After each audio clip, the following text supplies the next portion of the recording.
أعوذ بالله من الشيطان الرجيم بسم الله الرحمن الرحيم الحمد لله رب العالمين والصلاة والسلام على أشرف المرسلين سيدنا محمد وعلى آله وصحبه أجمعين. Assalamu alaikum wa rahmatullahi wa barakatuh. Alhamdulillah, we have reached night number 7, our first Jumu'ah in the month of Ramadan. We ask Allah subhanahu wa ta'ala to accept what we've done this past week and grant that what remains of Ramadan to be even better. Allah grant us to be steadfast. The days are long and we're tired, but really an opportunity to attain Jannatul Firdaus. May Allah grant us the ability to achieve. Alhamdulillah, tonight our tip, and as we said, we do these tips to try and maximize our time. We're all busy, so what can we do to get as much benefit as we can? Another beautiful advice from the Rasulullah sallallahu alaihi wasallam, who says, whoever prays the evening prayer, meaning Isha Salah in Jama'ah, it is as if though he stood for Salah half the night. And whoever prays the Fajr Salah in congregation, it is as if he stood the entire night in Salah. So for the one who really cannot come to the Masjied for Taraweeg, at least come for Jama'ah Salah, for Isha or Fajr. Alhamdulillah, at least get the reward of standing the night. And this is opportunities, as we keep saying, Allah has made it so simple for us to attain His pleasure. So a little bit of effort from our side, may Allah accept from us, Ameen. I mentioned that, Alhamdulillah, we continue the message of Allah subhanahu wa ta'ala, and last night we spoke about Nabi Nuh, and with Nabi Nuh there was a change. There was a change in the relationship between insan and Allah subhanahu wa ta'ala, and that the people of Nabi Nuh began a new religion in worshipping idols and worshipping others besides Allah. And Shaitan had cracked the code of how to get man to commit shirk. Many thousands of years had passed from Nabi Adam. Shaitan had failed to get man to commit shirk, and this is the one thing that Allah subhanahu wa ta'ala will not negotiate on. Allah subhanahu wa ta'ala will forgive everything and anything. Allah subhanahu wa ta'ala will, even on the day of Qiyamah, people who had a life that was so miserable in terms of sin, if they return to Allah believing in Him and worshipping Him alone, they will enter Jannah insha'Allah. And so Iblis's whole design, his project, was to get people to commit shirk, and he achieved that with Nabi Nuh's people. And now he will replicate this methodology, and a new cycle now begins. A cycle of shirk and destruction. And the next major Nabi that came after Nabi Nuh, and this is a Nabi that is not actually mentioned in the Bible. Most of the Anbiya find that we have similarities, we find them in the Torah and the Injil. This Nabi is a Nabi that was sent to the Arabs before Nabi Sallallahu Alaihi Wasallam. Nabi Hud alayhi salatu wassalam. Nabi Hud. And he is mentioned 7 times in the Quran, and the 11th chapter is named after him. There is Surah Hud, and also the 46th Surah, Surah Al-Ahqaf, is named after his people, or rather it's named after the place his people lived. The Ahqaf, so where is this region, the Ahqaf? An Ahqaf is a dune. It's a curved dune. And many people have opined, where is this place? Because Allah subhanahu wa ta'ala will describe the people of Nabi Hud, their name is the people of Ad, as being a magnificent civilization, like the Atlantis of the desert. Many books and writings were of this spectacular civilization that existed in the deserts of Arabia, but we cannot find where they are. There is no trace of them anymore. Some suggestions of ruins that could be them, but the Ahqaf, there's an area called the Rubbul Khaliya, the empty quarter. If you Google the empty quarter, there's a part of the Arabian Peninsula around Saudi, Oman, Yemen. There's a desert that nobody lives there anymore. It's mentioned that this is where the people of Ad lived. The people of Ad were the people of Nabi Hud. So he was an Arabian prophet, and his story was not revealed in the Torah, in the Injil, but he only appears in the Quran. However, the Arabs mentioned a lost civilization that lived many centuries before. They had poetry about a civilization that was spectacular, and it just disappeared off the face of the earth. And the people of Nabi Hud, they were called Ad. They were called the people of Ad, and they lived in this land of the Al-Ahqaf, the wind-curved sand dunes. And here we mention that most Mufassirin and scholars believe, and Allah knows best, it could become somewhere completely different, that they lived in a land between Yemen and Oman in what is today called the empty quarter. And some mention, Allah knows best, that the people of Ad were very strong and very mighty. But Allah does mention that they were a special civilization, that they were powerful and they were a mighty society. Allah says in Surah Al-Fajr, "Alam tara kayfa fa'ala rabbuka bi'ad." Did you not witness, do you not reflect, O insan, how we dealt with the people of Ad? إِرَمَ ذَاتِ الْعِمَادِ. Their city was called Iram, the city of Iram. And we have, and again, this city, people want to, the archaeologists of today mention, is Iram like Atlantis? Is it a fable or does it really exist? Because you have writings of previous civilizations that there once was a city called Iram that we traded with, but it was a spectacular nation. Now Allah mentions Iram ذات العماد. Iram was a place full of pillars, huge towers. It was a towering city. التي لم يخلق مثلها في البلاد. The likes of which we had not created in the land before. That they were a special civilization. So Allah does praise the city of Iram and the people of Ad as being extraordinary in their building and in their structure. وَاذْكُرْ إِذْ جَعَلَكُمْ خُلَفَاءَ مِنْ بَعْدِ قَوْمِ نُوحٍ. So Allah says to them, or Nabi Hud says to them, you, O people of Ad, you became successors of this land after Nabi Nuh. وَزَادَكُمْ فِي خَلْقٍ بَسْطَةٍ. And Allah increased you in strength and stature. That they were a strong people, a mighty civilization.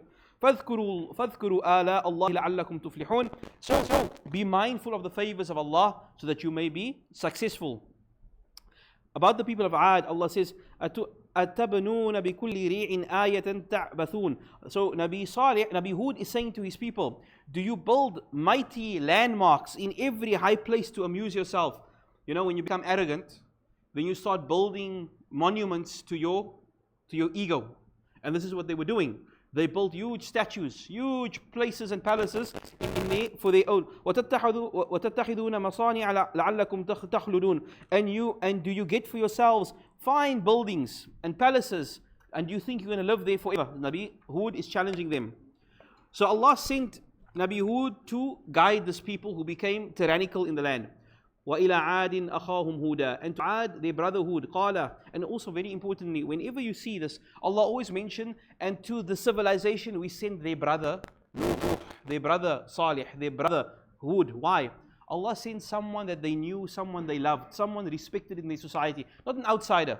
It was someone that they actually looked up to and one day lead them. Allah chose the best of their society. Like Nabi Sallallahu Alaihi Wasallam, Allah says, I sent a brother of theirs. قَالَ يَا قَوْمِ اعْبُدُوا. Again, what did the first thing Nabi Hud say? He said, قَالَ يَا قَوْمِ, O my people, اعْبُدُوا اللَّهِ. Worship Allah. مَا لَكُم مِّنْ إِلَهٍ غَيْرُ. You have no deity other than Allah. إِنْ أَنْتُمْ إِلَّا مُفْتَرُونَ. You are inventing falsehood against Allah. وَيَا قَوْمِ اسْتَغْفِرُوا. Like Nabi Nuh, he says the same thing. يَا قَوْمِ اسْتَغْفِرُوا رَبَّكُمْ ثُمَّ تُوبُوا إِلَيْهِ. Make istighfar and return to Allah. What will Allah do when we make we committed the sin? So we say, Ya Allah, forgive us, like in Ramadan. What do we get? يُرْسِلِ السَّمَاءَ عَلَيْكُمْ مِدْرَارًا. Allah will open the skies and give you rain. وَيَزِدُكُمْ قُوَّةً إِلَى قُوَّتِكُمْ. You think you're strong now? Allah will give you even more strength. وَلَا تَتَوَلَّوْا مُجْرِمِينَ. But do not turn away as criminals. So the argument now begins. Like in Nabi Nuh's time, now this is the argument. قالوا أجئتنا لنعبد الله وحده ونذر ما كان يعبد آباؤنا. Are you asking us to give up our way of life, our civilization? Our forefathers taught us this religion. Who are you to tell us our traditions were wrong? فأتنا بما تعدنا إن كنتم من الصادقين. So bring what you promised us. قال قد وقع عليكم من ربكم رجس وغضب أتجادلونني في أسماء سميتها أنتم وآباؤكم ما نزل الله به من سلطان. Nabi Hud says to them, look at the things you are worshipping and the rituals you are doing. You are making these things up. You give names to these idols. You give names to these rituals. We do this on this night and we do that on that night. Where do you find these things? These are just baykhulufis that you people are following, and you take it as if though it is from Allah subhanahu wa ta'ala. So then, when you can't defeat a person intellectually, you must start character assassinating the person. So, and this is the same, subhanallah, the same shaitani ways are today. When they can't debate you logically, then they call you, what do they call you? Anti-Semite. They call you names. They call you back. They call you whatever they do to fling names at you. So now, because they couldn't, Nabi Hud said, okay, you tell me where you get your religion from. What evidence do you have of what you are worshipping? So now this is, إِن نَكُونُ إِلَّا إِعْتَرَاكَ بَعْدُ آلِيَتِنَا بِسُوءٍ. So says, oh, this guy, he's crazy. And our gods have possessed him with some kind of jinn. We only see that some of our idols have possessed you with an evil thing, a spell. So he said, قَالَ إِنِّي أُشْهِدُ. I swear by Allah. Allah is my witness, and you are my witness, that I am free of what you people are doing. that you people are making up lies, fabrications against me. And also the people of Ad, and this is also something for us to contemplate, there is something in mankind when he reaches a certain level of arrogance and ego, he becomes almost atheistic. He thinks that there is no one to answer, none to answer. The Quran seldomly speaks about atheism, but the people of Ad had an argument. They said, أَيَعِدُكُمْ أَنَّكُمْ إِذَا مِتُّمْ وَكُنْتُمْ تُرَابًا وَعِظَامًا أَنَّكُمْ مُخْرَجُونَ هَيْهَاتَ هَيْهَاتَ لِمَا تُوعَدُونَ. They said to Nabi Salih, Nabi Hud, are you saying that we are dead and our bones become dust and we disintegrate into the ground, that Allah will bring all of these particles together? Hayhata, hayhata. Crazy what you're saying. That you're talking nonsense. In hiya illa hayatuna dunya. It is only this life that we have. Namutu wa nahya wa ma nahnu bimab'uthin. We were dead, then we came alive, and there's no such thing as resurrection. It's only here and now. So enjoy yourselves and take as much as you want, and this is all there is to this life. And so, as you can see, the arguments becoming more and more severe. So now, the arrogance, Allah says, فَأَمَّا عَادٌ فَاسْتَكْبَرُوا فِي الْأَرْضِ. The people of Ad, they became tyrants in the land. Not only now are they rejecting Allah, now they are oppressing others. And they are preventing others from the path. They're committing, like you can imagine, subjugating others and harming others. Allah says, إِذَا بَتَشْتُمْ جَبَّارِينَ. That when they fight, they become tyrannical. They commit genocides. They harm other civilizations. فَعَمَّا آدْ فَاسْتَكْبَرُوا فِي الْأَرْضِ بِغَيْرِ حَقٍّ وَقَالُوا مَنْ أَشَدُّ مِنَّا قُوَّةً. So they said, who is stronger than us? Who can match us? We are the people of Ad. So Allah says, أَوَلَوْ يَرَوْا أَنَّ اللَّهَ الَّذِي خَلَقَهُمْ هُوَ أَشَدُّ مِنْهُمْ قُوَّةً. Did they not think that the one who created them is stronger than them? Allah asks them, do you not think the one who made you was stronger than them? وَكَانُوا بِآيَاتِنَا يَجْحَدُونَ. And they continue to reject our ayat. إِن نَقُولُ إِلَّا اعْتَرَادُ بَعْدَ آلِهَتِنَا بِسُوءٍ قَالَ إِنِّي أُشْهِدُ اللَّهَ وَأَشْهَدُ أَنِّي بَرِيءٌ مِّمَّا تُشْرِكُونَ. They said, you, O Hud, you mean to harm our idols. And so Nabi Hud said, I said, La ilaha illallah. At the end of the day, you do what you want to do, but La ilaha illallah, I submit myself to Allah. Allah alone, inni tawakkaltu ala Allah, Rabbi wa Rabbukum. I put my dependency in Allah. He is my Lord and He's your Lord. He is your Lord. Ma min dabatin. There is not a creature on earth. Illa huwa akhidhu binasiyatiha. Subhanallah.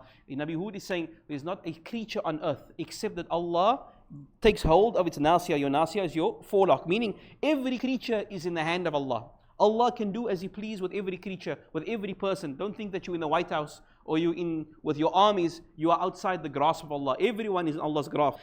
Inna Rabbi ala sirati mustaqim. And this is, and I am on the path of my Lord, the straight path. So now, they had reached a limit. And they said, bring the adab. And once, as we said, once the Nabi gives up on his people, and the people and those who are evil starts harming the good doers, then they cross a certain red line. So they said, bring the adab. Bring it, show us.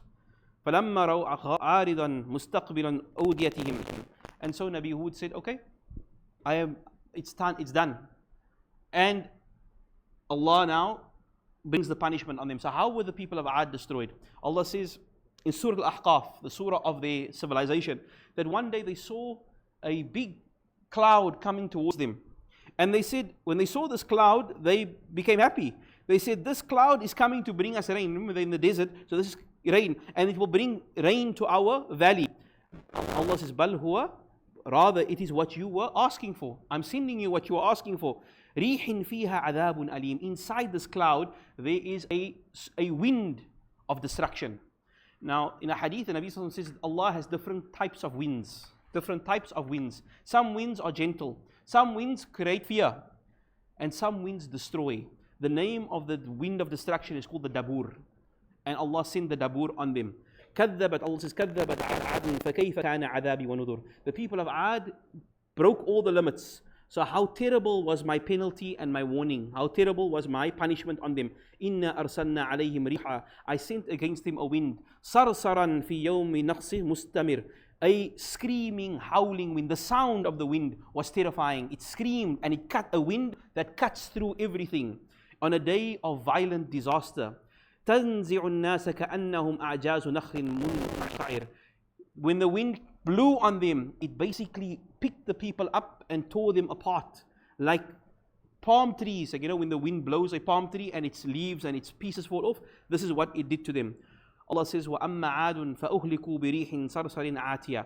And as for Ad, we destroyed them with a furious, screaming, cutting wind that blew against them violently. سَخَّرَهَا عَلَيْهِمْ. Allah says, that wind blew on their city, their magnificent palaces, their huge towers, that wind blew on them. سَبَعَ لَيَالٍ. 7 nights. وَثَمَانِيَةِ أَيَّامٍ. And 8 days, خُصُومًا, non-stop. It blew on them non-stop. They couldn't turn. Wherever they went, that wind basically blew against them. فَتَرَى الْقَوْمَ فِيهَا سَرْعًا كَأَنَّهُمْ أَعْجَازُ نَخْلٍ خَاوِيَةٍ. And so the people were completely obliterated. And you found nothing left of their civilization. Even their civilization is disappeared. As we said, today there is a look. Where is this great, magnificent city of Iram? We hear the civilizations talk about it. Nothing left of their civilizations. So in a way, Allah subhanahu wa ta'ala leaves remnants for a reminder. And for them, because they built monuments, because they built towers, because they built statues, Allah destroyed it completely. There's nothing even left of them. That there is no trace of them left on the earth. Their memory is wiped out. And so this is the second major civilization after Nabi Nuh that was destroyed, the people of Ad. And Nabi Hud, subhanAllah, once he leaves, he obviously left the city before, and he turns back and he looked and he said, my people, I called you, but you don't want to hear advice. What can I do now? And he leaves, and of course the city of Iram was destroyed. So we ask Allah to protect us from disobeying Allah subhanahu wa ta'ala. And it's also, and I end for this, it is a lesson for the tyrants. You cannot escape Allah subhanahu wa ta'ala. When we read the destructions of Allah, and we all grew up knowing these stories, sometimes we feel, Ya Allah, have mercy on them.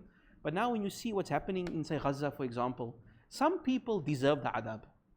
When Allah punishes, Allah doesn't do it lightly. And He gives the tyrants years and years and years an opportunity. But when the time comes and Allah retaliates, that's it. There's no second chances. So, we ask Allah to protect us, Ameen, from His displeasure. So, yesterday we asked, what is the first thing that Nabi Nuh called his people? And you'll find this a reoccurring theme. The first thing that they all called was worship Allah alone. Worship Allah alone. La ilaha illallah. And our winner today is Yasin Francis. MashaAllah, the Yasin. Okay. And then,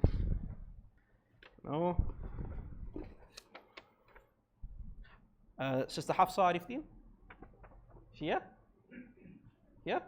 Alhamdulillah. Okay. Jazakallah khair. And then tonight's question, which surah is named after the land that the people of Ad lived in? Which surah? Is Surah Nuh, Surah Hud, Surah Al-A'raf, or Surah Ahqaf? What is the name of the area that they lived in? Easy. وصلى الله سيدنا محمد وعلى صحبه وسلم المرسلين. السلام عليكم ورحمة الله وبركاته.